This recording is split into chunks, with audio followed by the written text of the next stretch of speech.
Hello बच्चों, let's read the question. The question says, how had Britain come into existence?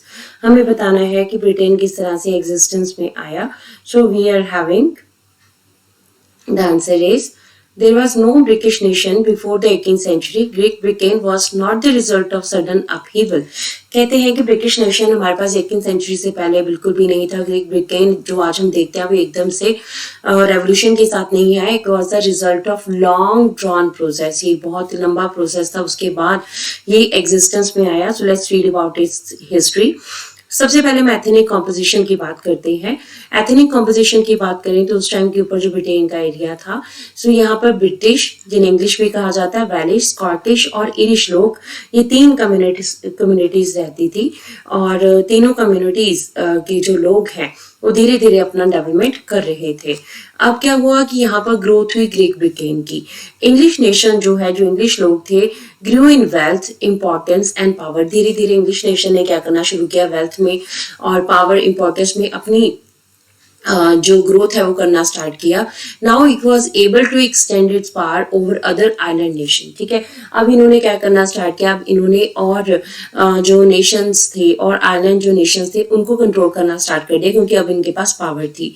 सबसे पहला जो important काम यहाँ पे किया गया था वो था कि English parliament seized power from the monarchy 1688. Monarchy से पावर 1688 में ले ली गई और इस तरह से ब्रिटिश लोग और ज्यादा पावरफुल हो गए. इसके बाद हमारे पास जो नेक्स्ट स्टेप आता है, that was act of union in 1707. अब 1707 में क्या हुआ, एक्ट ऑफ यूनियन पास हुआ. It was in between England and Scotland. ये किस किस के बीच में था, इंग्लैंड एंड स्कॉटलैंड के बीच में था. With it United Kingdom of Great Britain was formed. इसके साथ क्या हुआ, United Kingdom of Great Britain form हुआ. Now England was able to impose and its impact on the Scotland. अब देखिए, United Kingdom of Great Britain 1707 में बन गया. स्कॉटलैंड का एरिया जब मर्ज हो गया इंग्लिश एरिया में, तो अब वो लोग क्या कर सकते थे, इंग्लिश लोग क्या कर सकते थे कि अपना इम्पैक्ट स्कॉटलैंड के ऊपर डाल सकते थे. तो अपना कल्चर, अपनी लैंग्वेज, हर चीज जो है इम्पोज की गई स्कॉटलैंड के ऊपर.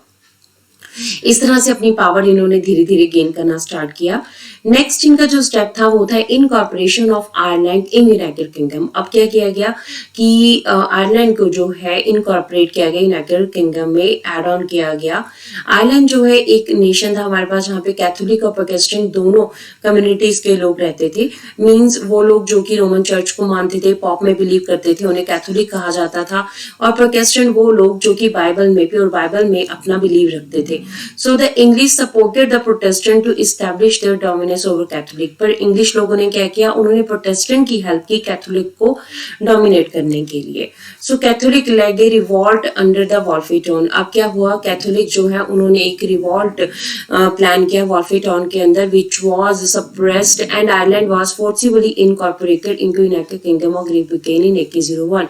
अब क्या हुआ कि आयरलैंड के जो लोग हैं उन्होंने रिवॉल्ट किया वॉल्फीटॉन के अंडर 1798 में. बट इस रिवॉल्ट को क्या किया गया, इस रिवॉल्ट को सप्रेस कर दिया गया and United Kingdom of Great Britain 1801 में बनाया गया, जिसमें आयरलैंड को मर्ज कर लिया गया यूनाइटेड नेशंस में.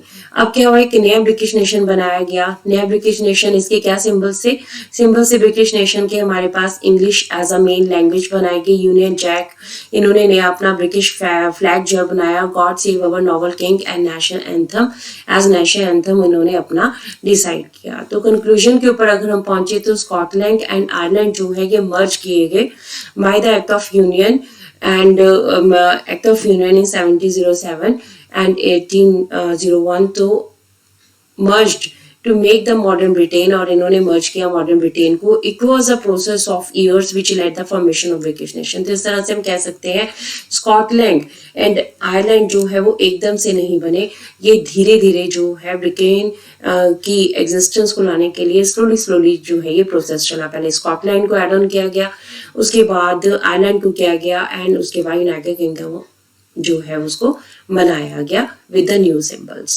Hope so you understood the question as well as the answer. Thank you.